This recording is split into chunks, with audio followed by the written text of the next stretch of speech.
Hello, everybody out there in Radio Land and that's watching online. Thank you for tuning into The Divide with Marcus C. Williams. This is The Divide with Marcus C. Williams on WRFZ 106.3 Rochester Free Radio, the number one show on air in Rochester that talks about the things that you need to hear in your ear. We are here to go over a lot of stuff today. Thank you guys for tuning in. And if you're watching us online, take 2 seconds and hit share and get this message out there. And definitely hit the thumbs up and the like button or drop some hearts in the comments. And if you do post a comment, we will share it online and on the screen and try to talk about it on the radio. So definitely, let's get this going and let's start into it right off the bat. And as you know, as always, if you're listening to this show, I cannot guarantee you that you will not be offended, that I won't cover something that might hurt somebody's feelings. So if you are soft and lily-livered, this is not the show for you. So let's jump into it and see how we do. Now, the first thing I'd like to talk about is, boy howdy, we've been having some very serious, interesting weather conditions. It seems like the whole Southeast got tore up over the last couple of weeks, and now we just had all of those tornadoes tearing up and through, what was it, 7 different states? Wow. So much damage, so much devastation. I mean, it is right about tornado season, early March. You know, we do have second tornado season in the fall, but man, the level and the scale of damage that's gone on, it's just beyond what we would normally see. So there's a lot of stuff going on with that, and my heart and prayers go out to all of those who are suffering under that. May you get quick resolutions, and for anybody that's lost a loved one or family, my condolences to you and fond memories to you. So we have seen a very, very serious uptick in very interesting weather patterns. Very, very interesting. We're not going to dive into that too deeply today. I would like to at another time, but interesting weather patterns, and we're going to leave it at that for right now. We are coming up on, I believe, tomorrow. Tomorrow? Yeah. Tomorrow we will be on the 5-year anniversary of COVID and the lockdowns. Hurrah! Hooray! Or not really, right? Like, I don't know how many of you guys remember the COVID areas and issues and the lockdowns. Like, if you don't live in New York State, you might not remember what happened. So New York State, Michigan, California, and a couple of other blue states shut down all of the businesses, all of the gyms, all of the hospitals, and pretty much all of everything in the middle of this realistically man-made crisis. And it depends on how you look at it too. You can say, oh, well, these were bioengineered weapons that were released on the public. Or you could say, well, it was an engineered crisis because they shut everything down and made everything much more strenuous for everybody that was in the real world. And both are true. We also have to look at how many people were murdered during the COVID period. And I'm not talking about the ones that were murdered in the street. I'm talking about the ones that were murdered by poor policy from our government and elected officials. And that is a conversation that we need to have. We see people like Cuomo who killed all of those, what was it, 15,000 people died in nursing homes because of that man. You know, and now he's like, I'm running for governor of New York. I mean, for not governor, but for, might as well be governor. But I'm running for mayor of New York City. Trash garbage, man. Trash garbage. And I look at it like this. Let's be real, because I want to cover a whole bunch of other things as well. But as we talk about this conversation, I want you guys to remember the behavior that so many people had during that period of time. It was atrocious. You know, everybody says, oh, well, we wouldn't comply with the Nazis if it was the Nazis that were doing stuff and they were like snatching up other people and stuff. Yes, you would. Yes, you would comply with the Nazis. You did it during COVID. You were informing on your neighbors for having more than 2-3 people at Thanksgiving. You were calling on churches and religious services talking about, oh, well, they're having religious services that somebody needs to come shut them down. Are you serious? You wouldn't comply with the Nazis? Nonsense. And even Cuomo came out during that period, right after that period, and he was like, we never could have done any of the things if it wasn't up to the public just willingly going along with what we said. We didn't implement anything. We just said, oh, well, if you could shut down, things could be done and shut down. And he set out his mouth, and this is what made me want to, if I ever see this man, I'm going to tell him about himself in a real nice and genteel way, and not the way that I really want to tell him about himself. He was like, yeah, if people wouldn't have complied, there would have been no way for us to enforce any of it. None of it was enforceable. None of it was enforceable. And all of you guys directly complied with it, costing us businesses, people's livelihoods, people's families were broken up, and people's families died because you wanted to blindly go along with the government infringing on our liberties and our freedoms. Madness. Absolutely madness. Kevin, I see you dropped a comment. You guys, if you're watching us online, drop a comment, drop a like, hit a thumbs up, okay? Do a little heart, or even just drop a flag in the comments. That's always supportive. Every like, share helps. Let's see what Kevin's talking about. Kevin says, volunteers were not allowed at St. John's home. St. John's is a nursing home up here, you guys, if you're not from up here. St. John's home, making residents even more depressed. Yes, and many people during this time, during COVID, died of a broken heart. Not of any diseases, not of anything else, but of a broken heart, of lack of interpersonal communication and interpersonal relationships. We are, as humans, a relationship and a interpersonal type of a being. We are not built to be alone. We are not built to be solitary. That's why we see so many issues right now that they say with mental health. There are no real mental health problems, people. Everybody is lonely. I was looking at a chart the other day, and it was like the number of friendships that people had from the 70s till today. Back in the 70s, it was like 15 or 20 friends. In the 80s, it was like 10, 15. In the 90s, it was like 7 to 10. And then in the 2000s, it gets lower and lower and lower, but it dropped to like 1. Like, this isn't even a joke. It dropped to 1 in the 2020s. Like, this is crazy. So people out there are so lonely. Like, we're talking about people with mental health issues. There is no mental health issues. Like, some people are cuckoo crazy and need to be in a whole long-term facility. Yeah. But all of these people saying, oh, people with mental health issues, let me tell you, I'm going to be very clear, and I'm going to say it again. And if you like it or not, it is what it is. It's the truth. There aren't any of these mental health issues. What it is people are alone and have forgotten how to socialize or be social beings, or they just never knew, because look at the age bracket that we're growing up in now. You know, we've had the shutdowns. Everybody, was it 5 years ago now? So everybody that's in their early 20s now, they basically lost a whole period of socialization through their teens. It's unacceptable. That was stolen from our fellow countrymen and ourselves. Somebody needs to be held accountable, but nobody's holding these people accountable for the atrocities that they committed against the American people during COVID. Come on now. Somebody need to tell the truth and shame the devil in here. It's crazy. It's absolutely crazy. Drop a comment, hit like, hit share, and if you're not already subscribed or following, make sure that you're sharing and following. You know, I have a friend. Some people like her, some people don't. Her name is Shannon Joy. I love her to death. You know, some people say, oh, she's a one-trick pony or whatever the case is. I don't care, bro. Somebody's got to talk about it. Somebody's got to talk about what happened during COVID. I'm not able to talk about that the way that I would like all the time, because it's like 20, 30 other things that are going on that are also equally of the same level of importance. So the fact that that's her thing and she's banging that drum, thank God for her continuing to bang that drum. Thank you, Shannon, for staying strong, even in the face of all the adversity that you are facing, because people feel some type of way.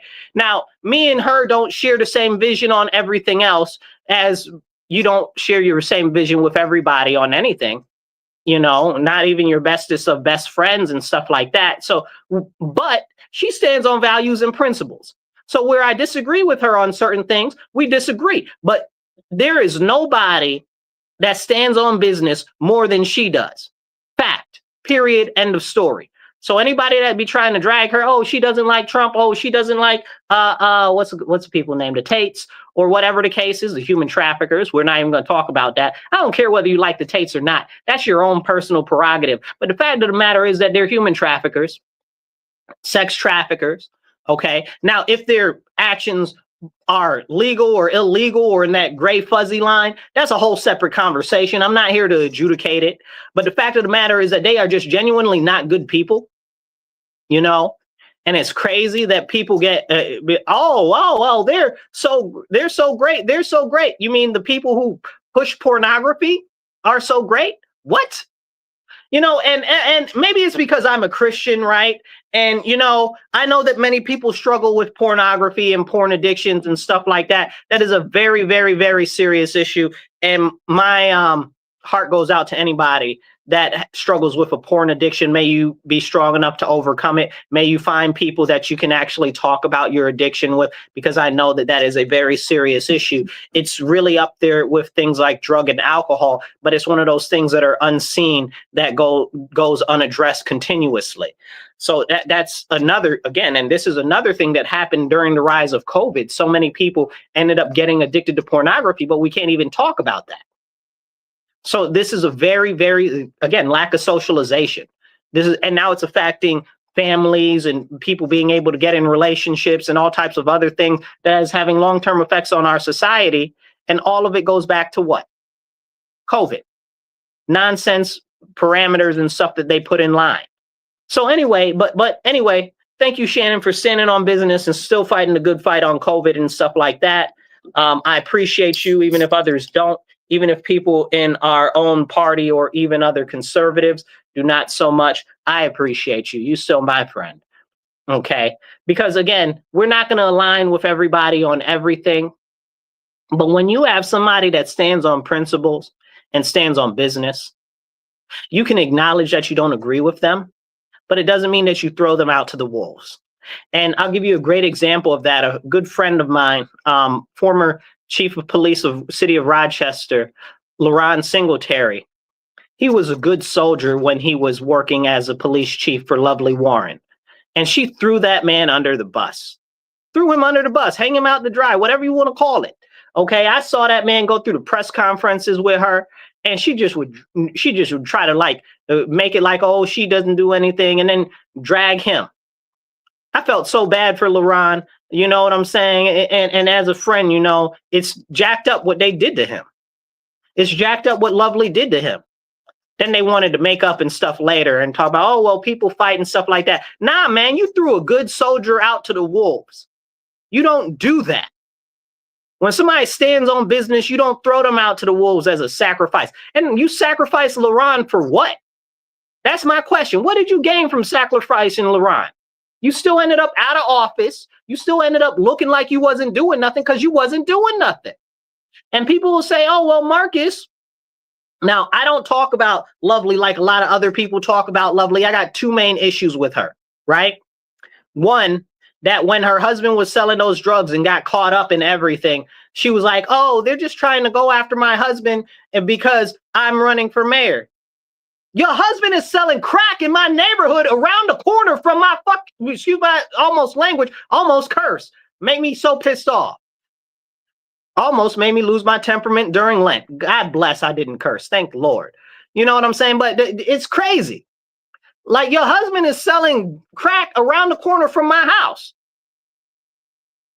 Like he's selling crack around the corner from my house. And you're talking about, oh, they're coming after him because they're trying to get to me. Well, you knew he was selling crack. He's been selling crack and drugs since you knew him. This is not a new behavior for him. Like, don't come at us with, oh, well, they're coming after him. No, he was dirty and they came after him. That's what happened. He was, and it's not like he was a little bit dirty or was doing something a little bit shady. That was all the way dirty. What did they end up charging him with? They said that he was was it a medium or low level? I can't remember whether it was medium or low level go between in a criminal drug enterprise or something like that was what they actually accused him of being, or whatever the case is, which was more, And that was offensive to me, that he was a low-level person in a criminal enterprise. Shoot, your wife is the mayor. You need to be running the daggone drug enterprise. What are you talking about? He's a low-level. Like, I mean, if you're going to do something, right? Like, it was just insulting. It was insulting. And I can't get over the fact that he was selling crack around the corner from my house. Come on, are you serious right now? And you talking about, oh, well, they're going after him because I'm running for office. You should have shut that down. As the mayor, you should have shut that down. You didn't know what he was doing. I don't care. This is my big issue. This is not a her issue, right? This is my issue with the majority of politicians and elected officials on the state level and on the local level in New York State and in Rochester. They act like the drugs don't exist and don't affect families and don't affect communities. Let me tell you something about the history of my life, okay? Before I was the age in my teens, I've pulled more people out of drug dens and crack dens, okay, and out of alcohol binges, and been to more NA meetings and Alcohol Anonymous meetings than most adults. You understand what I'm saying? Because of friends and family members and stuff like that. It's crazy. It's crazy. And they don't even acknowledge that we have an issue with drugs going on right now. So when she was like, oh, well, they're trying to go after him to get to me, she should have nipped that in the bud right there, right then. Okay?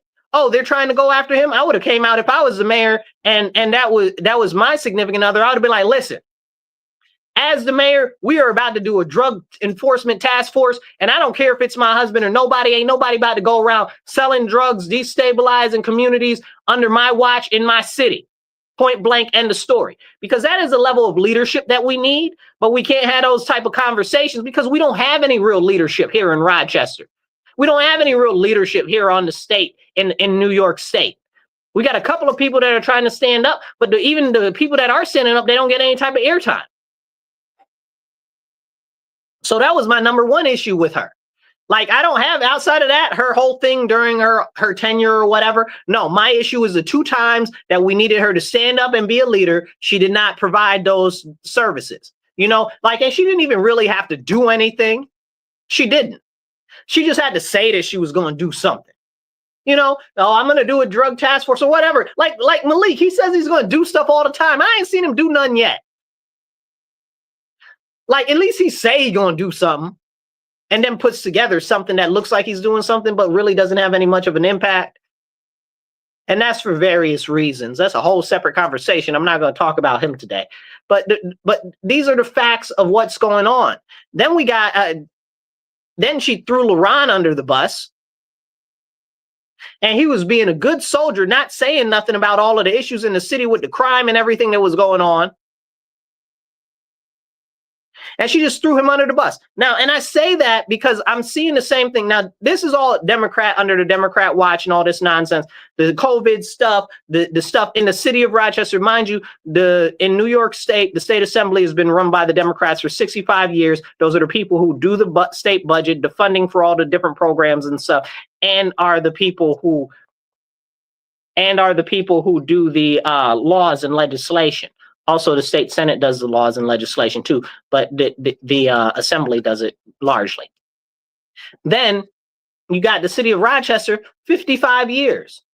It's been sole Democrats. Not one Republican has been in city court, has been in the mayor's office, has been on city council, has been in any office, school board or anything. So how can you say that it's somebody else other than the Democrats, right? And this isn't me harping on the Democrats. This is just me preaching facts. This is real.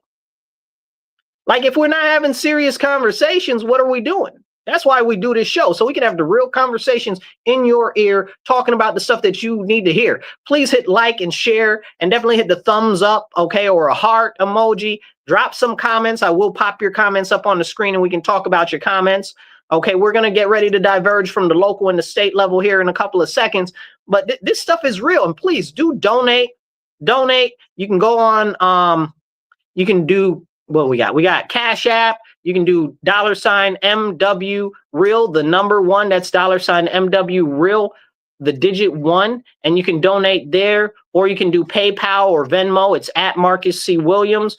We're doing our best to raise between $50 to $100 per episode so that we can get more airtime, you guys. Airtime isn't free, and we want to get the message out to more people and have more real serious conversations. We'd like to even get another show during the week, but we need you guys to donate so that we can keep the show going and get more airtime and start to save for better equipment and stuff like that.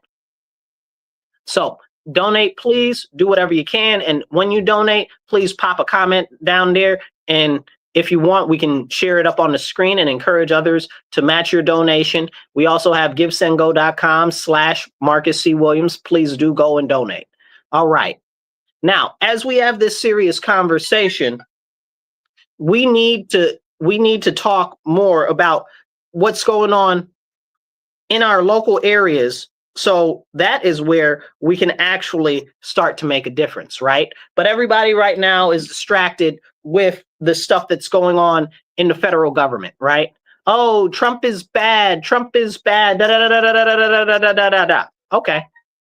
Trump is bad. I got you. You said Trump is bad, right? Okay, boom. So I guess he's bad, right? Orange man bad, that's fine. Okay. But you keep dragging it and dragging it and dragging it and dragging it. And nobody's talking about Congress. Congress is the one who passes the laws. Then you got the Democrats out here talking about, oh, we're going to oppose any bill that the Republicans are doing. Are you serious? Any bill that the Republicans are doing? How dumb do you sound? Okay, not collaborate with Republicans to work in the best interest of the American citizens and for what the people need, because there are so many issues that the people are struggling with right now. No, as Democrats, they're just going to oppose anything that the Republicans put out there. Terrible. How dare you? You should all be kicked out of Congress. Like every bill, like, and this is what they'll say out of their mouth, right? Like there's not one. I'll give you an example of a good one. We mentioned it last episode where Ocasio-Cortez and Anna Paula Luna, they're working on a bill together to limit credit card debt, credit card interest to 10%. That's a fantastic bill. I'm glad they're both working together on it. But you mean that you can't work together on other bills like that? And I can't stand, if you guys follow me, I can't stand Ocasio-Cortez. I think she's the fakest thing since a $3.50 bill, okay? I really can't stand her. But I'm with you when you're right. That is a good bill, and I'm thankful that both of them are working together. But the Democrats are out here in large on scale saying, we'll never vote for anything with the Republicans. We're not working on anything with the Republicans. What? That's not how things work. That's not how our country is supposed to be. That's terrible and terrifying that you would even say that out of your mouth, the sheer audacity that you would say that and think that it's okay and people should go along with it, and people are going along with it. That's absolutely befuddling to me, right? How often do you get to use that word, befuddling, right? Baffling. It doesn't make sense in my brain, right? Like it's crazy. Now, as we have these conversations, and as you can see, the camera's skipping a little bit if you're online, but I hope the audio is coming through real clear. But as we have this conversation with the Democrats talking about they're not going to vote for anything with the Republicans, even Chuck Schumer, and I can't stand Chuck Schumer. Chuck Schumer is my state senator. I can't stand him, not even a little bit. Okay, for various reasons, let me list the ways. No, I'm joking, but I'm also serious. Okay. So I got many issues with Chuck Schumer, but Chuck Schumer just voted with the bill with the Republicans to do a continuing resolution for the budget for the country to stop a government shutdown.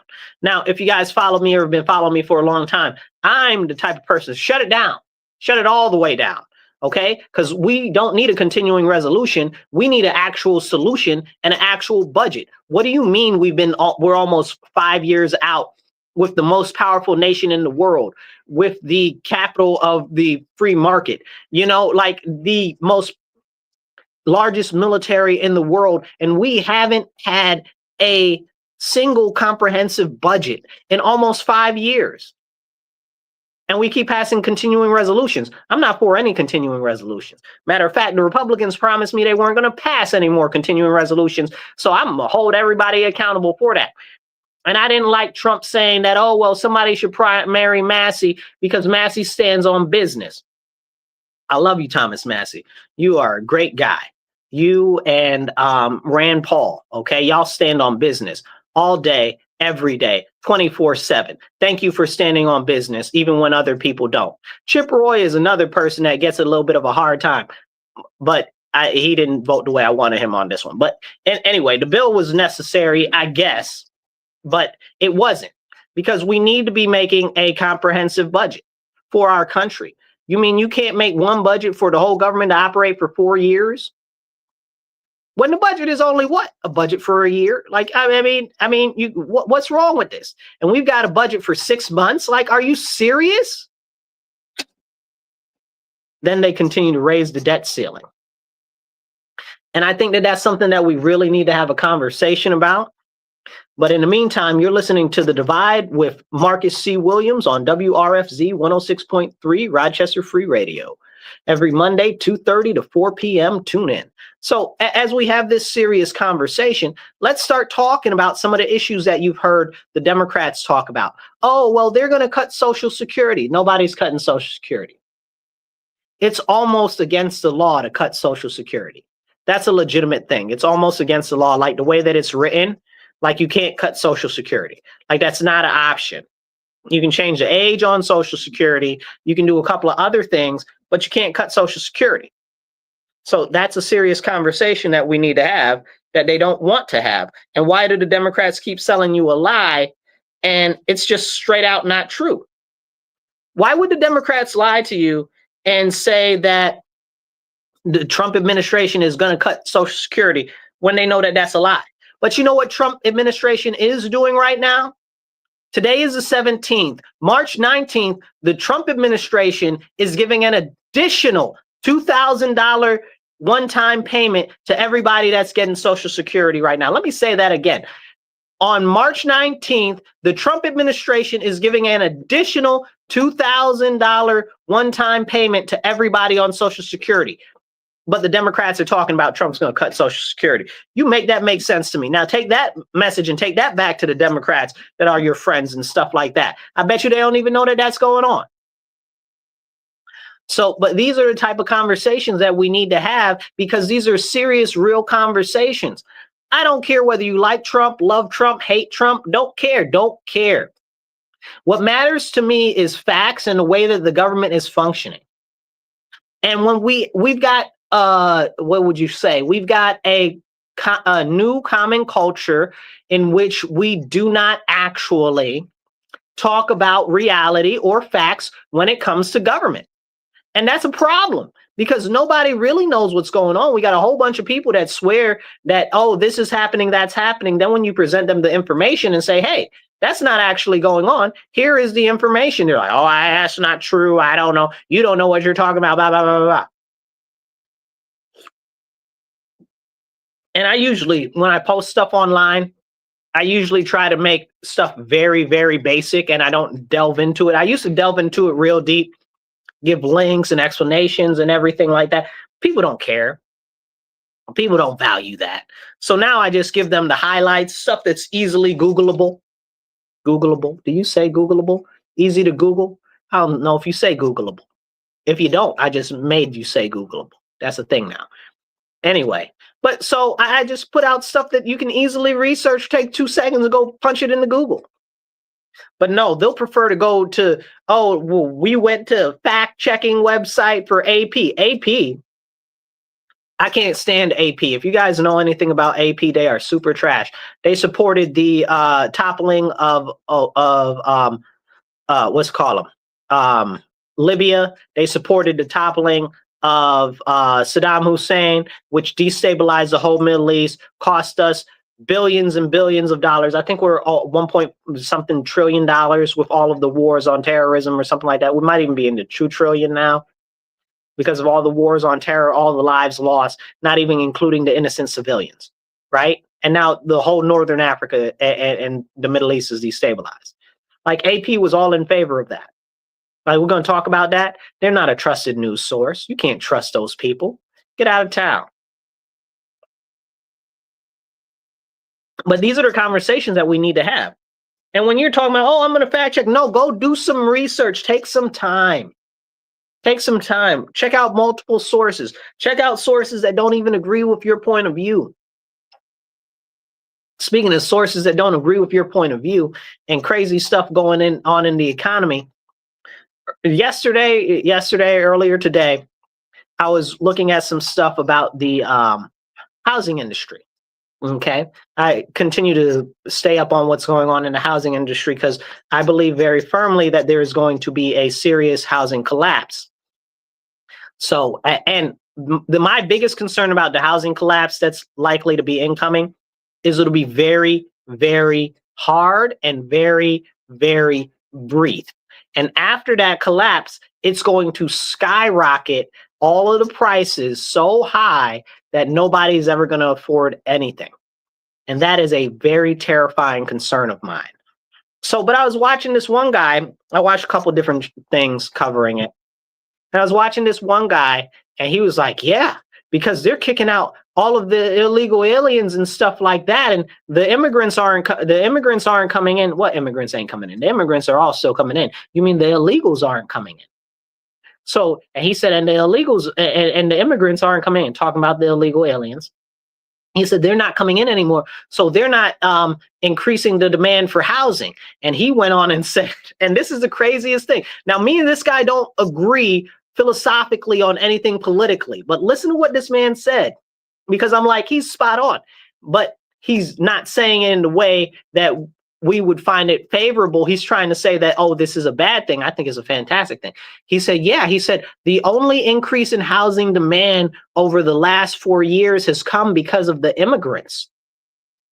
And that's pumped up and propped up the housing economy, keeping the prices inflated and stuff like that. And it's made a lot of people a lot of money. And I was like, absolutely. All of that. That's 100% true. And that's exactly why you need to send all the illegal aliens home so that the prices can be lowered. Because if they're gone, there's less demand, which means the prices will be forced to be lowered or properties will sit vacant, and they don't want that. So he went on to say, and if they leave, that means there will be lower demand for properties and the property prices will drop drastically. I said, brother, that's exactly what I want. Send all of them home. May they all go back to their country. Amen. Salud. What is it? St. Patrick's Day? Solange? However you say it. Salud. But this is the crazy stuff. And this is somebody who is completely in contrast to the political beliefs that I have. But he's saying the same thing I am, but he's saying as a negative. I'm so glad that they're kicking them all out. Get out, bro. Get out. We need the prices of housing to go down. And he's like, if they all leave, the prices of housing will go down. I'm sorry. Clearly, you don't have to deal with rent, or you don't have to deal with the price of current mortgages and buying a new home right now, because the prices are obscene. And now, if you live where I am in Rochester, you've seen the prices of housing just be gouged. I was talking to a friend of mine that's a realtor the other day. Now, the property that they had sold was assessed originally at about $80,000. They put it on the market for $150,000. It sold for $259,000. Let me say that again. An $80,000 house sold for $259,000.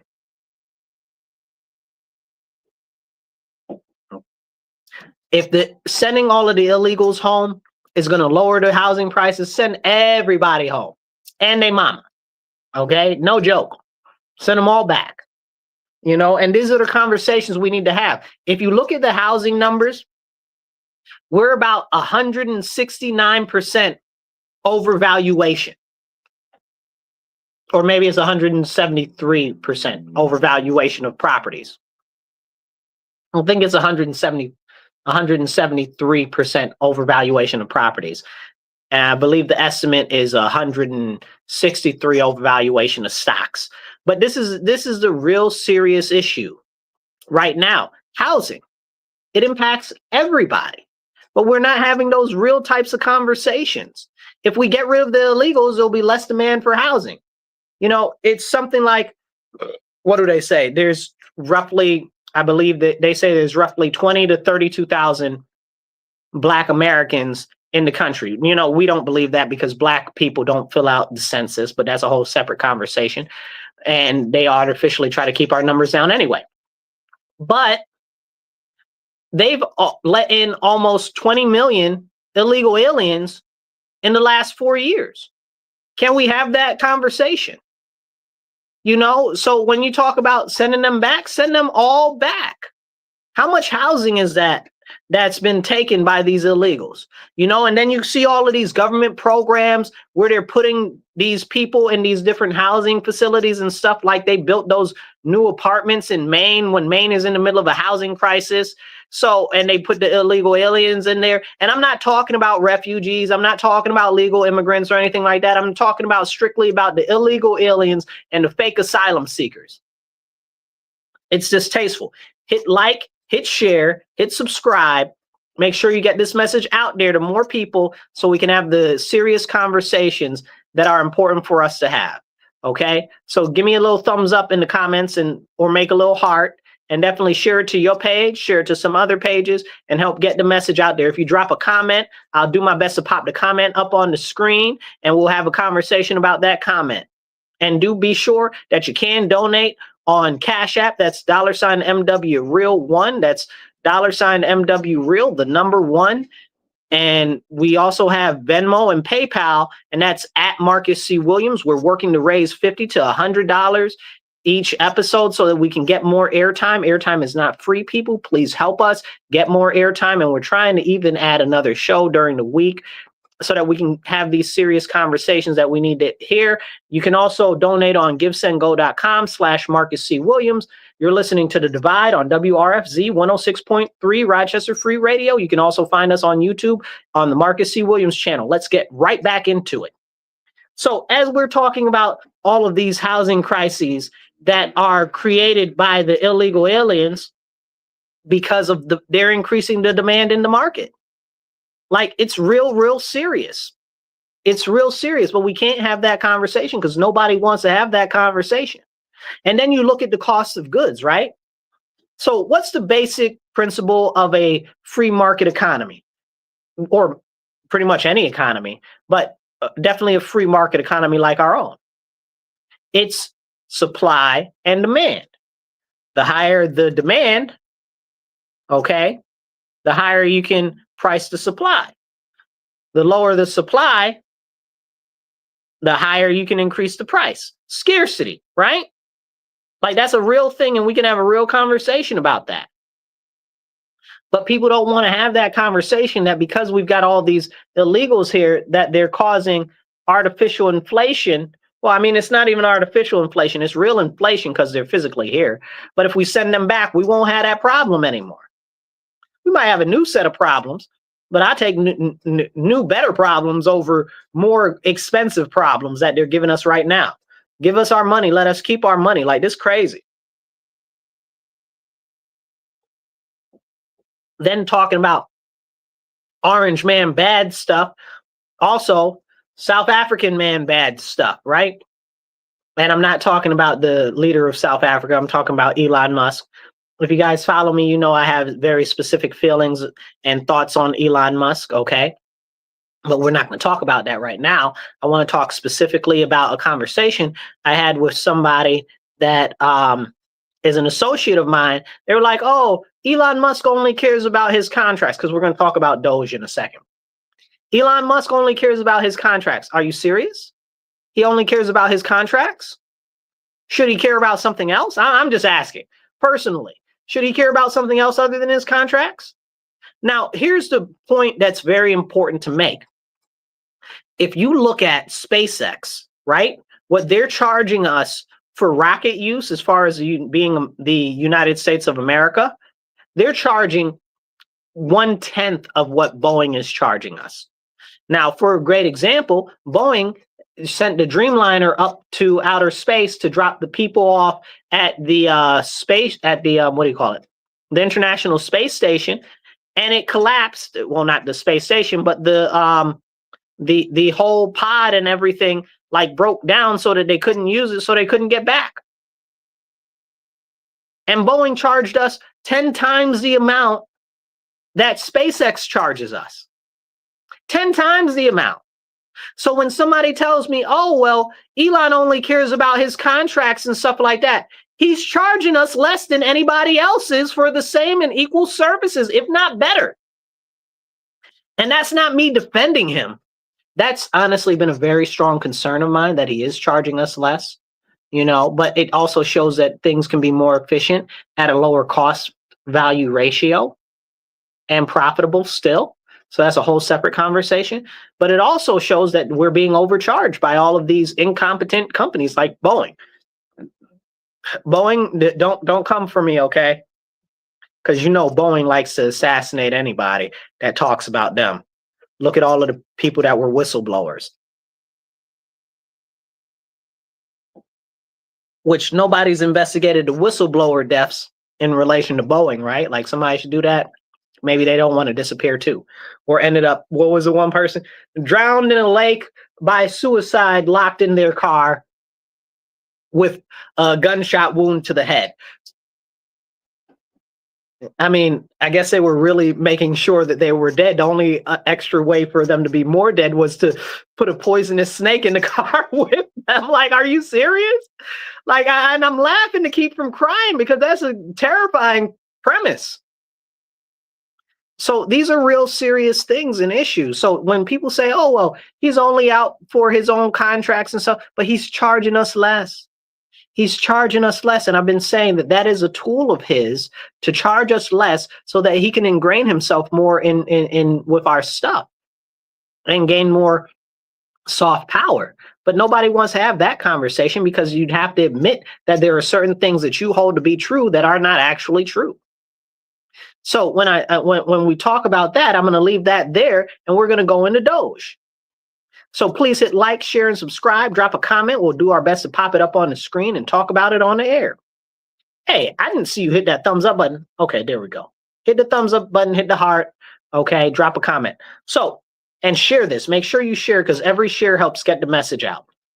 So as we have this serious conversation, we've got Doge coming out saying that they found hundreds of thousands of misapplied payments for Social Security Administration, hundreds of thousands of misapplied payments for what was it, the Treasury, you know what I'm saying, worth billions of dollars. The other day they came out and they were like, we found $3.2 billion that was given away in money to children under the age of 11 for SBA loans. What?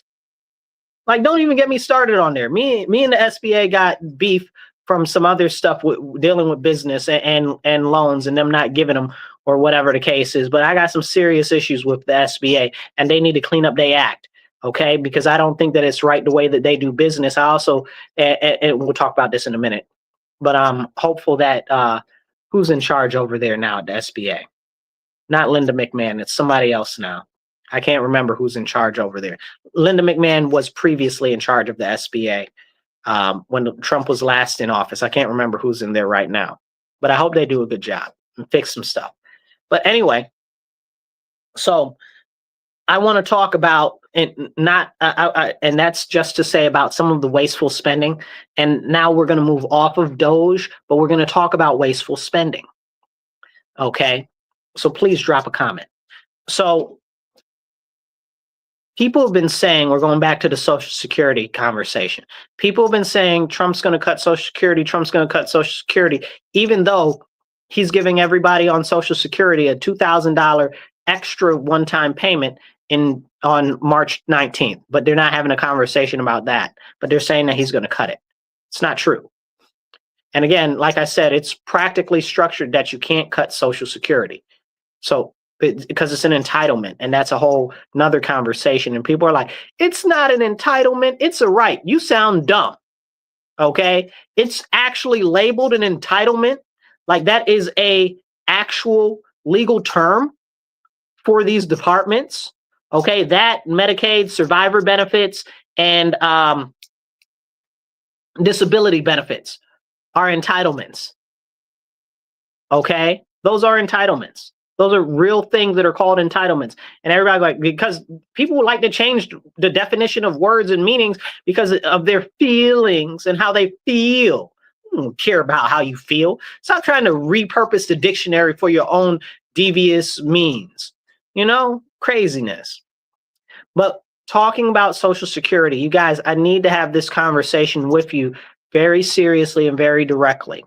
Please, I need you to look up what I am saying. I'm not saying this to alarm you, but I'm also saying this to alarm you and bring this to your attention. Please have these conversations with other people. The Social Security Trust will be bankrupt and empty by 2035. Okay, that is from the CBO. Okay, the Central Budget Office, the Office of Budget Management. This is OMB. Yeah, the Office of Management and Budget, OMB. Or is it OBM? Yeah, I think it's OMB. It doesn't matter. Both of them. They're saying that the budget will, the way that Social Security is going is the Social Security Trust will be empty by 2035. Medicaid is going to be, I believe, like 5 years after that in 2024, and disability benefits will be completely out by 2050. So that means that we really do need to go into Social Security and Medicare, and Medicaid and disability stuff and look and see where there is stuff that's being wasted and how we could make them more efficient. But the number one way to do that is to improve the health of the nation. We need to drastically focus on improving the health of the nation, the quality of life, what people are eating, okay? And if we don't improve what people are eating, we're going to see it. I don't even know if Social Security will last that long or if Medicare will last that long. Because people are getting less and less healthy. And let's be honest, if you look at everything, it's highly processed. Look at the life-work balance, right? Everything's so expensive, you can't have any type of life-work balance. How many people really got time to go to the gym? Let's be honest. Not a lot of time. People have a lot of free time to go to the gym or go touch grass, as people say, go out to the park, breathe some fresh air, put your toes in the ground, and let some of the electricity statically flow out your body and stuff like that. Grounding is important. Okay, like nobody wants to have that conversation. We need to work on the health of our nation. If we don't work on the health of our nation, it is going to destroy our ability to pay out all of these entitlements. We need people to be more healthy in our country. And the number one way to do that is to work on the quality of food that's being served to our people. But a lot of people don't want to talk about that. You look at the chemicals in the food and stuff like that, high fructose corn syrup, all of these artificial flavors and artificial dyes and fake sugars and all of this and all of that and stuff that you can't pronounce, monosodium glutamate. Okay, and I'm being facetious with that one, but I'm also serious with that one. Bro, what is in the food? I want regular stuff in my food. Like what's in the French fries? I want potatoes and I want salt. Why is all this other stuff in my French fries? Fried in beef tallow. But I don't want it soaked in seed oils. They got what's it called? Who just switched? It wasn't the chicken people, it was the other people. I can't remember. Steak and Shake, right? They're like, now we're serving our fries in beef tallow. Okay, fine, that's cool. But your fries are pre-cooked and pre-soaked in seed oil. So is that helping? 100% it's helping, but it's not helping the way it needs to because his foods are still coated in seed oils, which are destroying the quality of the food, and it's getting inside the system of the people. And again, if the quality of the processed foods that are going inside the people is bad, they'll have poor health quality, and the lower the health quality, the more health issues, which means the more expenditures that we'll have to have in things like Medicaid, Medicare, disability benefits, and stuff like that.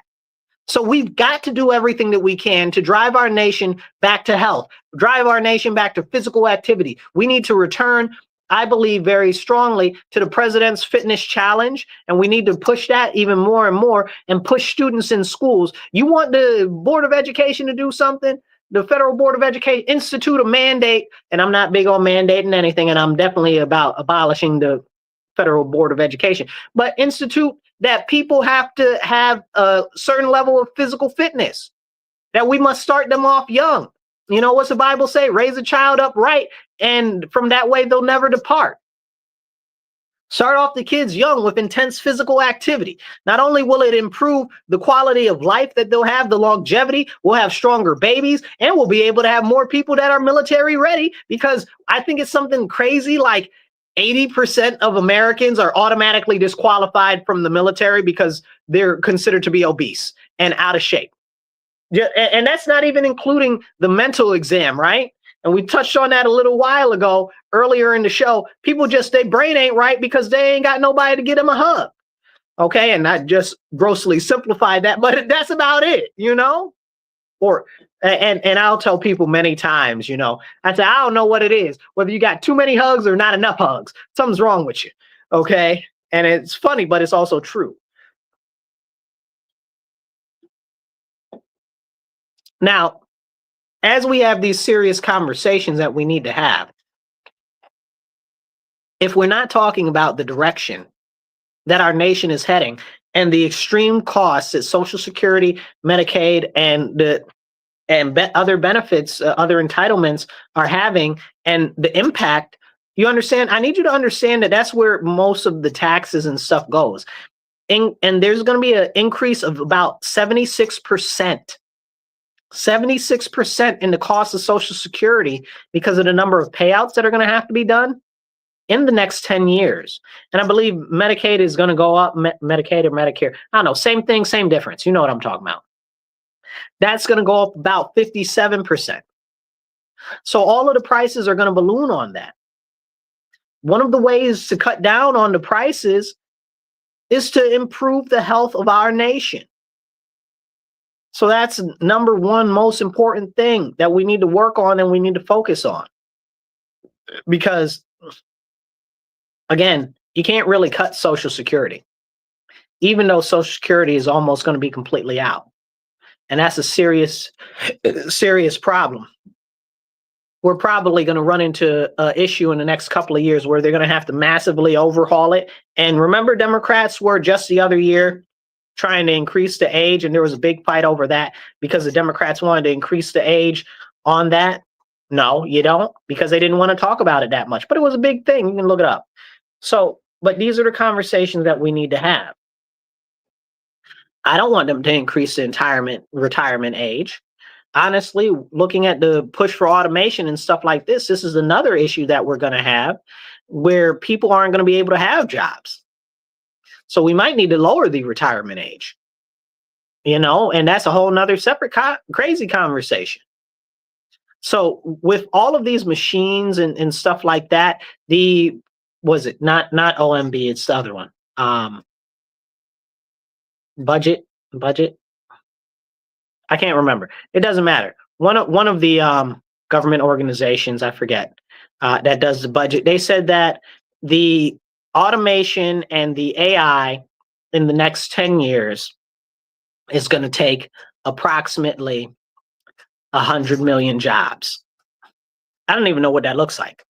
I don't even know how that's possible. How's that even possible? Well, I know exactly how that's possible, but I don't even know what that looks like because we've only got 312 million people in the country. Some will say, oh, 321 million. I'm not going to split hairs with you on that. Okay. But still, that's a third of the population will be out of work because of automation and AI. When are we going to have a serious conversation about that? Looks like Kevin is saying something. If you guys want to comment, drop a comment, drop a share. Make sure you share, hit a thumbs up. I'll try to pop your comment up on the screen and we'll talk about it. And make sure that you do subscribe and share if you're not already. Let's talk to Kevin. Let's see what Kevin got going on. Kevin says, in Florida, if you're under retirement age, you have to be determined disabled by Social Security in order to get Medicaid. It has been that way for decades. So he's talking about the difference between the way it is in Florida and in other states, which that's not an existing thing in New York State. So we've got very, very serious issues that continue to go unaddressed. I don't know what this is, but they continue to go unaddressed. And if we don't get on it now, what's going to be left for us to have a conversation about? I know some people were mad at the Orange Man because now he's going and he's attacking the Houthis in Yemen. First of all, me and the Houthis got beef anyway because the Houthis got a lot of melanated people over there, because they're right by Africa. So, but they've got indigenous melanated people there, like black people with blonde hair. It's crazy. Kind of like Aboriginal people and some of the tribes in Africa. But anyway, they're not actually black, but black skinned for all intents and purposes. Anyway, they treat them like trash. Okay. And they don't like Christians. So later for them, blow them to smithereens. I don't care. Turn them to dust, turn them to glass. I have no concern about them people. But I forget what they're called. Essentially, they're considered to be rebels. Okay. I don't know. They control the capital city, and I'm not sure how much of the territory they still currently control, but a lot of Yemen is either desert or mountains. So it's kind of like, or non-arable land, I guess is what you would refer to it as. So it's complicated, the situation over there. And I don't really follow Yemen like that, but I know enough about what's going on over there. But them and their civil war there, where they've taken the majority of the country. The Yemenis, whatever you call them, the Houthis, right? There's another name for them, the actual government that they have. I can't remember what it's called, but they say the Houthis. So they're destroying the shipping lanes over there. So that's over by the Red Sea area and stuff like that. And there's a lot of shipping that goes through the Suez Canal that they're interrupting.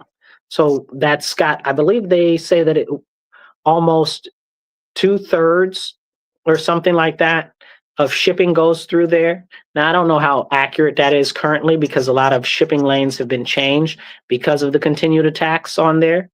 But a lot of shipping goes through there because if you're coming from China and you're going to Europe, that's probably one of the ways that you want to go. If you're coming that way and you're going through back the other way, stuff like that.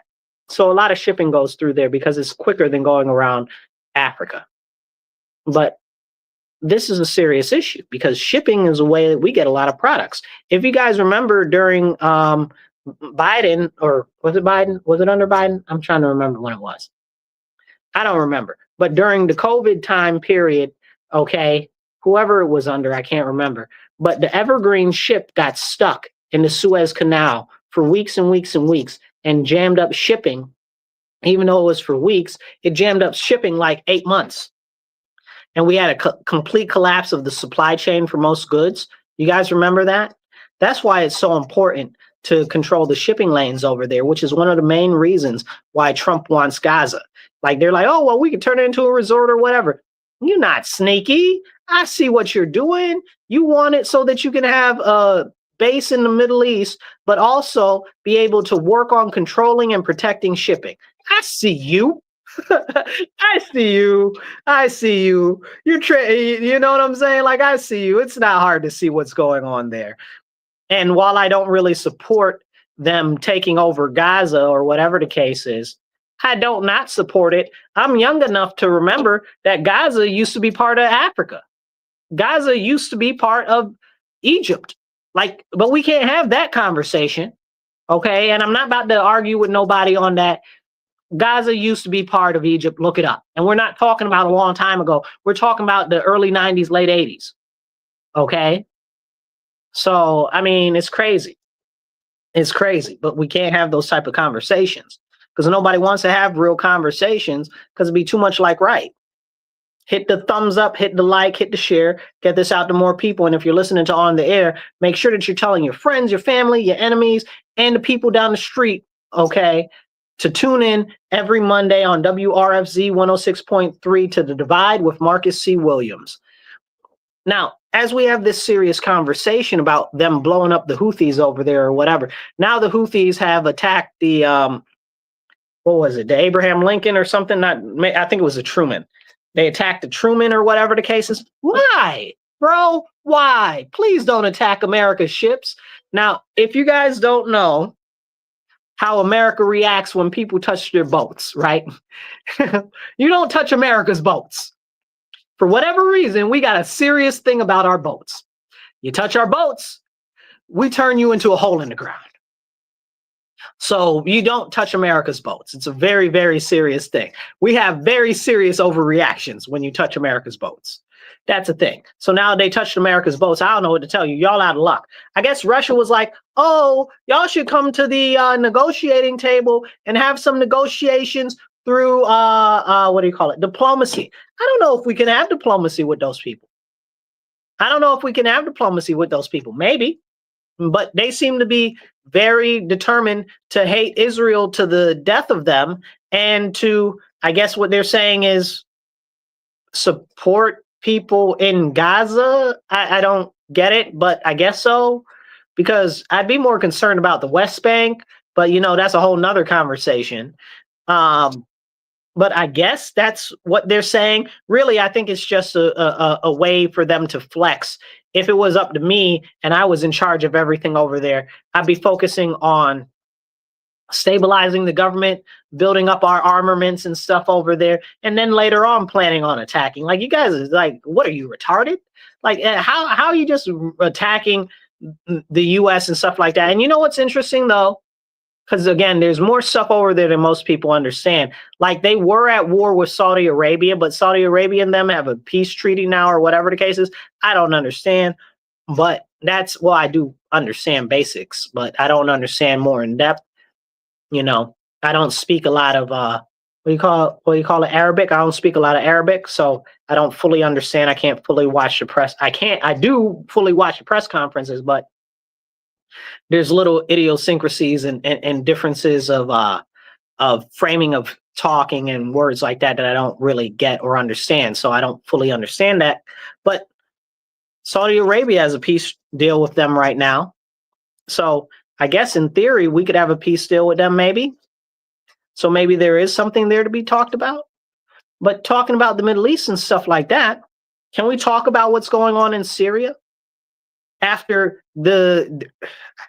I don't know, right? Because it's not even the US anymore that toppled the Syrian government. We had a big part to play in it with creating ISIS. The US government created ISIS. I said it again.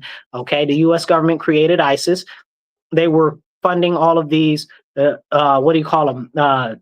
Divisionist rebel groups in Syria and in the Middle East, which turned into ISIS. And now we're funding the HTS or whatever the case is that's in Syria, which is killing up the Christians. They've killed over 6,000 Christians in the last 2 weeks. Let me say that again. The government that the US is supporting in Syria has killed over 6,000 Christians. And what is America saying or doing about it? Have you heard Trump say anything about that? Have you heard Pete Hegseth say anything about that? No. Have you heard Mark Rubio say anything about that? No. If you guys have, please send me a link, because I ain't heard them say a lick of spit about none of that. Okay, if it was up to me, I'd bomb them back to the Stone Age. There wouldn't be nothing left in Syria except the sand that's been turned to glass, attacking up the Christians. Get out of town. This is why, and I've done other episodes talking about the Bashir al-Assad regime and stuff like that, and how they tried to play us and tell us that he was something worse than what he really was. Okay, but he protected the Christians. You understand what I'm saying? Now they're over there massacring the Christians. You know who's standing up for the Christians when the U.S. isn't saying a lick of spit? The Russians. Lord have mercy, bro. Lord have mercy. Because as an American who's a younger American who came right after the fall of the Soviet Union, all of the earlier programs and TV shows that we had were all the Russia's the bad guys, Russia's the bad guys, Russia's the bad guys, right? So Russia's the bad guys, you know? No, that's what the programming's been programmed into my mind. But Russia's standing up for Christians? Are you serious? And the U.S. can't say nothing? Where the heck is the Pope? Okay, I know he was half dying, but he had everything to say about the alphabet people. Okay, we can't talk about that. He had everything to say about the illegal aliens. Where's the Pope? Where is the statement from the cardinals? You understand what I'm saying on what's being done to our Christian brethren over in Syria? Hello, anybody got anything to say? What about in the Congo? Anybody going to talk about the Christians being slaughtered there, or the Sudan? Anybody going to talk about that? Or Egypt? Hello? And Egypt is supposed to be America's ally. We're not going to talk about it. I got lots of thoughts about it. These are serious conversations that we need to have. But they're killing up Christians all across the world, and the U.S. ain't got nothing to say about it. But we got so much to say about Israel. Hello? What's Israel saying about saving the Christians over there? Is Israel helping us? Israel ain't helping a lick of nobody. Israel don't care about nobody but itself. And that's a serious problem. Okay? And no, Israel is not the Jews. Israel is a nation that claims to be a Jewish nation, but that's a whole separate conversation because they only care about a very specific group of Jews. The same way that they sterilized the Ethiopian Jews. Israel did that. These are facts. So they very clearly only have a select number of people that they want to have. This isn't anything that's untrue. You can go look it up. But my question is, if the Christians are supporting Israel so strongly, why isn't Israel supporting any of the Christians? Hello? Has Israel come out and said one thing to condemn that? No. But they were blowing up Christian churches in Lebanon. They were blowing up Christian places, Christian towns in Syria, but we couldn't have a conversation about that. And I don't care whether you love them, you like them, you hate them. It's not my business. My business is, when is somebody going to speak up for Christians? When? When?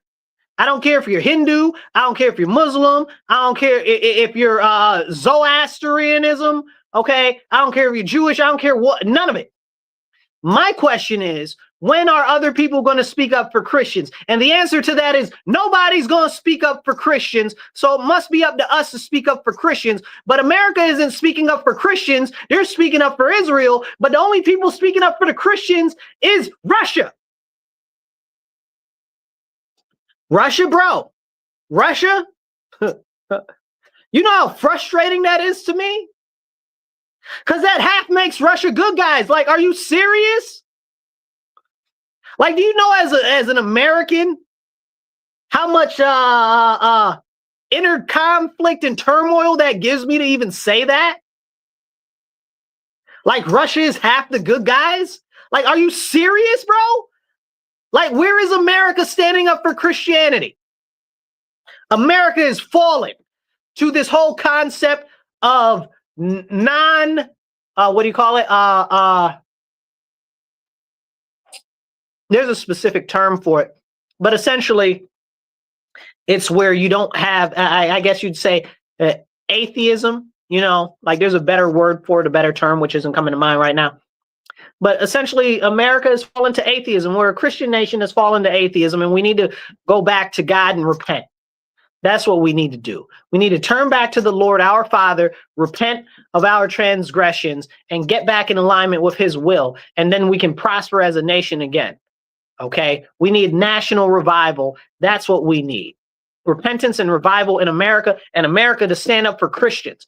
You know, Trump has an office of faith office headed by some lady who is, I don't know, some half a mega church preacher, I guess. I guess she's not a mega church preacher, but she's a half a mega church preacher, right? Like she's no Joe Osteen, but you know.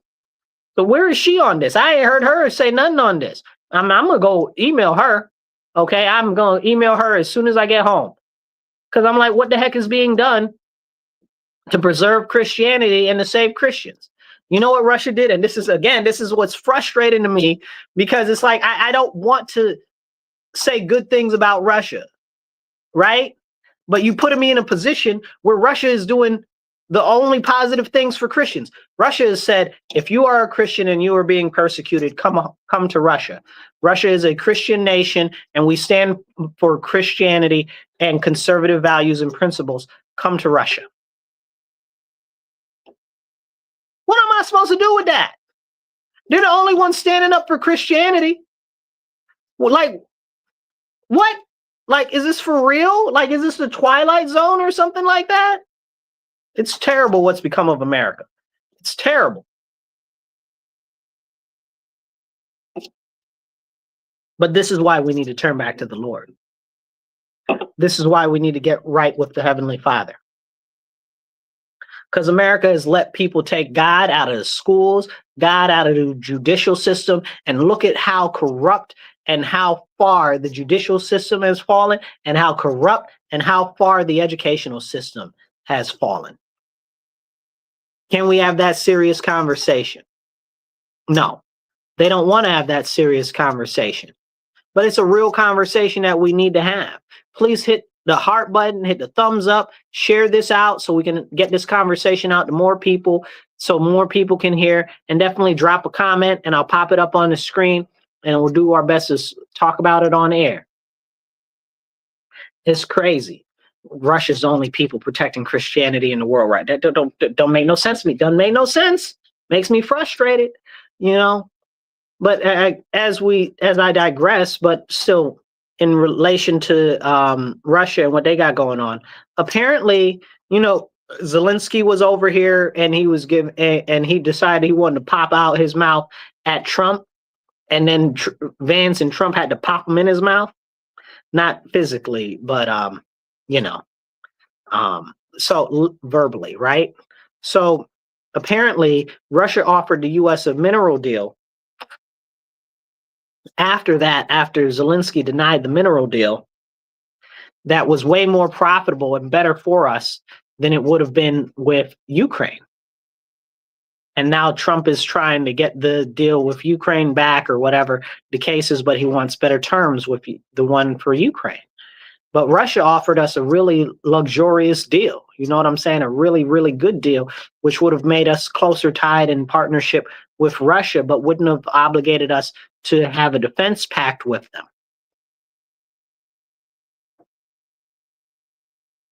I don't know, you guys. It's frustrating. It's frustrating because I grew up Russia the bad guy. Russia the bad guy. They looking real good right about now, and that's jacked up.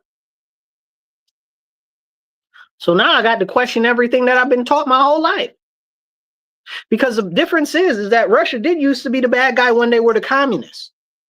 But then communism fell in Russia and they turned to a quasi republic, I guess. I don't know exactly what their form of republic is, but they're democracy-ish type situation. I feel like they probably have more authority in the local levels than they do on the federal level, kind of similar to what we have. But their system is a little bit different than ours. Anyway, but it's crazy what's going on right now. It's insane. And here's the deal, and I know some people are going to have a real heart attack when I say this. The reason why Russia is in the position that Russia is now is because when the USSR fell, back with, what's the guy's name that had like Yugoslavia on his head? What's that guy's name? I don't know. If you know who I'm talking about in the Boris Yeltsin? Was it Boris Yeltsin? I think it's Boris Yeltsin. When the USSR fell and it turned to regular Russia, remember, USSR was United Soviet States of Russia. Okay. So this is, it's frustrating. But when Russia changed to regular Russia now and they gave up communism, they really tried to partner with the West. But the West didn't want to partner with them. And that's understandable. They had been a threat to the West for quite some time, because after Germany fell, they felt like Russia was the next powerful force over there, and communism was a problem. Communism is a problem. Y'all know how I feel about communism. You know what I'm saying? So, but this is, it was a real problem. But then when Russia changed and they tried to come more in line with what was going on in Europe and stuff like that, the US in the 90s and stuff continued to push them away, and more so try to isolate them. You consider what happened under Clinton, and then what happened under really Obama, and kind of under Bush too, because we had some quasi fighting in the Middle East and in Africa with them during Bush, the son, not the father. And then you have it where they had it with Obama, where Putin asked Obama to join NATO, you know, and Obama thought it was funny. But Russia's like, listen, we want to join NATO and we want to become part of the West. But why was that they wanted to do that? Because they saw the rise of China and the empowerment of China, and China is the number one force of evil on the planet right now. And you call them what you want or whatever the case is, China is a serious problem. And people say, oh, well, you got to separate China from the people. The CCP isn't the people of China. Do what you want, okay? Do what you want. I'm not going to split hairs here, because everybody that's a member of the, what is it called? The People's Army or People's Liberation Army, the PLA, they're not all members of the Communist Party, so don't play in my face. And while it might be different than some of the people's feelings in the country, because they got a couple billion and four, it's 1.4 billion and 5 people over there, or whatever the case is. They got a ton of people. I'm sure not everybody agrees with the government, but the government's people is in power. You understand what I'm saying? So China as a country, not Taiwan as the Republic of China, which that's a whole separate conversation we're not going to get into today. But when it comes to China, China's got a 100-year plan to take over the world. And they're like 25 years into the 100-year plan to take over the world. And they're right on point and right on key. Okay? And that's something very serious that we need to look at. But people don't want to have that conversation. And when China's openly out there talking about they're going to take over the world, like that's not even a hidden secret. Like they're out there talking about they're going to take over the world like they're real life Bond villains. And no credit. Who wants to say it? Like we can't have that conversation. And they're using all types of level of warfare against the U.S. and stuff like that. Trade warfare, economic warfare. They manufacture all our stuff.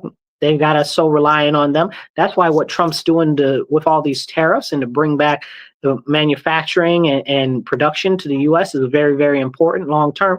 Because when China goes to war with us, which they will, we are going to go to war with China, probably sooner rather than later. If we can delay it, the better. But the longer that we just wait and are dependent on other nations, not only the poorer does the U.S. get, but we also lose the ability to produce our own things. You look at this stuff with the steel and aluminum tariffs. If we want to make ships, if we want to make submarines, if we want to make airplanes, we need steel and aluminum to be produced in our country, because if something were to happen, Lord forbid, we wouldn't be able to get those. That's one of the reasons why it's very important that we work to get China to become part of Canada to become part of the U.S. Because Canada right now is infiltrated very thoroughly with Chinese agents, and we need to kick them all out. Plus, we could use their resources in the same conversation that we're having. But people don't want to have that real conversation. This is a real type of important conversation. Everybody just goes very surface value and what they can see or hear from the news and stuff like that. Nobody really dives into it. China's attacking the U.S. every day. Like we've had multiple cyber attacks from China, which they've talked about. They've attacked, like they're like, oh, Elon Musk has got access to your data and all of this and all of that. Are you serious? Where's that energy for China that's literally gone through and stolen all of the Social Security numbers? This is a fact. All of the Social Security information from the Social Security Administration, almost all of the medical records in the nation, and as well as much of the records from DNI, FBI, and many other, intelligence agencies and stuff like that. Like we're not having real conversations, which doesn't even go into other departments of government. Like, can we have that real conversation? And then that doesn't talk about the ecological warfare that China is thrust upon us with all of these invasive species that they've put over here in the U.S. with the lionfish, with the lanternfly, with the murder hornet. Depending on what part of the country you're from, you might know one or multiple of these species that I'm talking about, which doesn't even talk about the invasive plants or the rest of the invasive fish. Like it's so many of them, I can't even remember the name of them.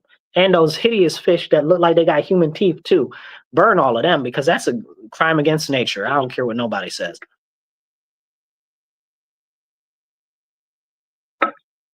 But these are serious conversations that we need to have, and nobody wants to have serious conversations, especially when it comes to China. China is a way bigger threat than Russia ever could be. Russia can't defend its own border. That's why they want to join with NATO, and they want to become closer allied with the Western nations in America and stuff like that, because they know that China's already saying that they got claim to Eastern Russia, like to Siberia and stuff like that. They don't, but they're saying that they do, and they'll take it. And China's coming for everybody. Like, this is a real conversation that we need to have. Like, it's really very serious and extremely concerning. Look at what they've done to Jamaica. Look at what they've done to places in Africa where China just buys up all of the property and the lands and stuff like that. And then they essentially own everything. Ask a Jamaican. Look at what happened with Panama and how they bought out essentially the Panama Canal, and they control both ports on either side of it, you know. And people want to say, oh, well, Trump this, Trump that. I didn't hear you say nothing about BlackRock investing to buy the two ports on the end of Panama. So don't tell me nothing about Trump.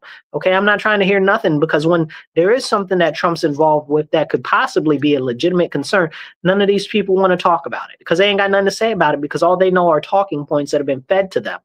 So, you know, because Orange Man bad, right? Get out of town, man. Y'all not serious. The biggest threat to the United States of America is China. It's not now, nor has it ever been Russia, because Russia cannot hold its own borders. That's why they need so many nukes. They just don't have the number of people to cover the amount of expansive territory that they have. You know, I don't know what they did to originally acquire that much land. You know, people say, oh, it was Tartaria or whatever the case is. I don't know, man. You know, almost all of the history back more than 100 years is basically hidden, scoured all over the world, and you got to dig it up to figure out what's really going on, because they don't want you to know what's going on. Who knows what's really going on? Who knows real history? You know, you can't go back more than 100 years because everything's hidden or lies. And that's a serious problem. That's a serious problem. But again, like I said, Russia can't defend themselves. They don't have the manpower. They never did. That's why the whole thing with Ukraine was such a big issue for them. That's why they didn't want Ukraine to be part of NATO, because it's so close to their western border, and because the land is so flat. And you'll hear Trump say over and over again how flat the land is, and it's just basically killing fields and everything like that. They can roll right through there, right into the Kremlin. You know, like, that's a very serious conversation that needs to be had, but nobody wants to have that conversation because everybody wants to make Russia the big bad guy. Russia ain't even that big or that bad. Okay, because they ain't. They can't be, because they don't got the people. They don't physically have the people to cover their territory. That's why the nukes are so important. And if we could have the real conversations of why the things are important, which is kind of why they were pushing the mineral deals with the U.S., because a mineral deal would also give the U.S. vested interest in the eastern part of Russia, which would then mean that if China decided that they wanted to go into eastern Russia, that then the U.S. would have an issue with that.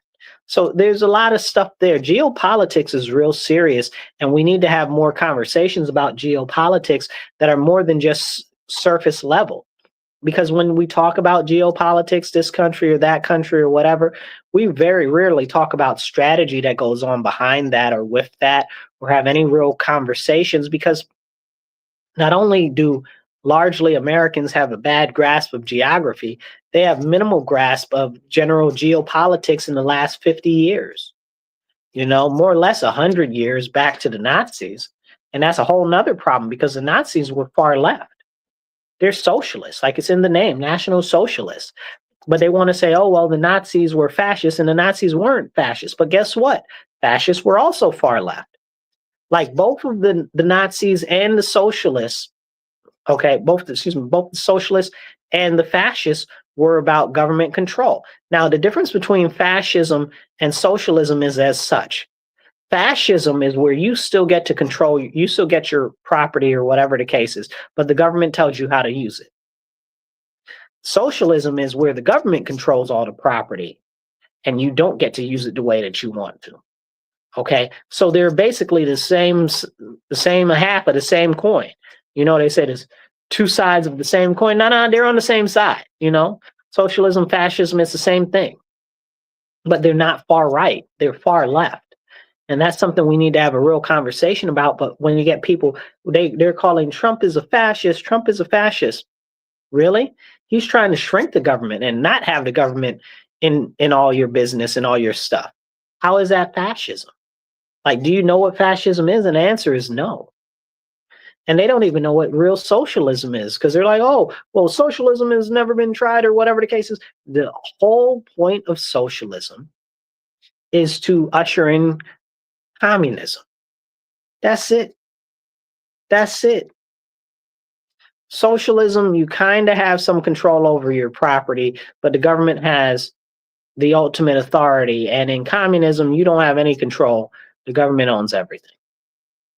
So the three, fascism, communism, socialism, are all on the same area, okay? And they're all far left. They're not far right. But people say that they are, and that is something that is continuously concerning.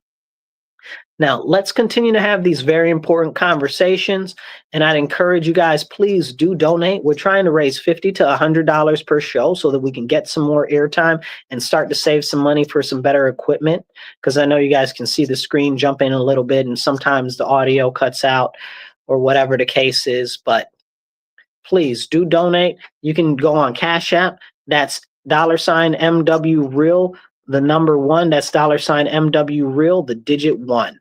You can also do Venmo or PayPal, and that's at Marcus C. Williams on Venmo or PayPal. You can also do givesendgo.com/Marcus C. Williams.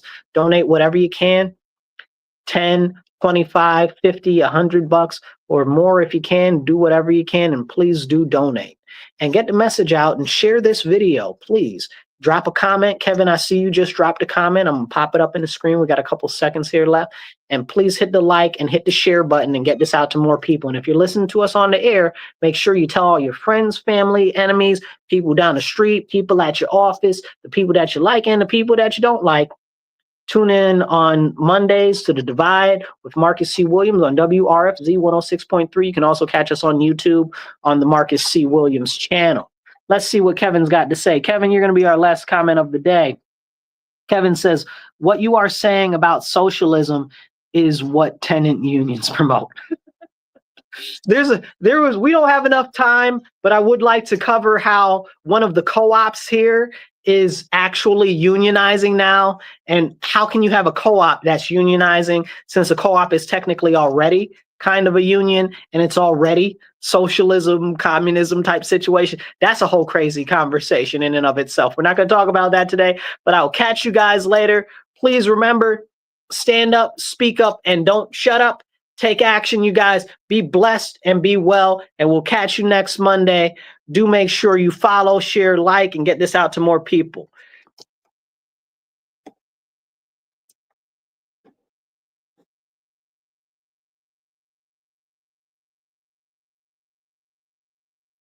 All right, you guys. I'm going to catch you guys later. Okay? Remember that we need to have the important conversations, because if we don't, nobody else is going to have the really serious conversations. It's up to us. We have to have those serious conversations.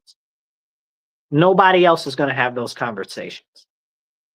Please challenge your friends, challenge your enemies to have serious and real conversations, and more than just shutting people down when they disagree with them or whatever the case is. Have them explain themselves. Why do you believe this? Let's have a back and forth. What makes you really think, and what makes you really believe that? These are the type of conversations we need to have, and we need to present these people with historical information and actual facts in relation to what they're saying in other perspectives and other directions. But we've lost the ability to really have serious conversations in America anymore, because nobody wants to. Everybody's so teamified. My team, my team, my team. And it drives me insane, because they're like, well, I'm Democrat. Well, I'm Republican. Well, what the heck are you talking about? I'm American. You understand what I'm saying?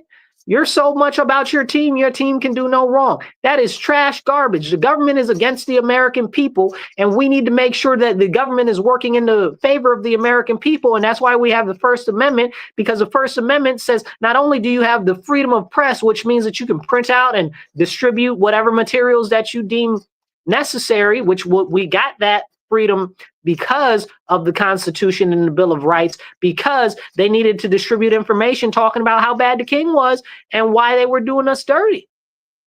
We need to be able to have that conversation. Also, the reason why we have in the First Amendment the right to redress our grievances with our government, because the founding fathers knew that the government always leans toward tyranny at the end of the day, and it can possibly turn into a bureaucracy that will be a big monster that will be more powerful than the actual people, and that's why we need to hold them accountable.